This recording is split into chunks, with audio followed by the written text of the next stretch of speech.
ഞാൻ സംക്ഷേപിച്ചരുൾ ചെയ്തേതുമേ മതിയെല്ലാം സാക്ഷാൽ ശ്രീനാരായണൻ തന്മാപാത്മങ്ങളെല്ലാം ഈക്ഷണന്മാർക്കു വിദ്യയുണ്ടാകയില്ലല്ലോ ഇക്ഷണന്മാർക്കുള്ളോർക്കത്വമുണ്ടായി വരാം വിവരണന്മാർക്കു നിത്യ സത്യവുമുണ്ടായി വരാം ദേവന്മാർക്കു ഗതിയും പുനരവു പോലെ ഉത്തമമായ രാമചരിതം മനോഹരം വിസ്തരിച്ചരുളി ചെയ്തിടണം മടിയാതെ ഈശ്വരൻ പരമേശ്വരൻ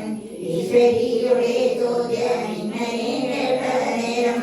മന്ദഹാസവും ചെയ്തു ചന്ദ്രശേഖരൻ വരൻ സുന്ദരവാദികൊള്ളുവെന്നരുൾ ചെയ്തു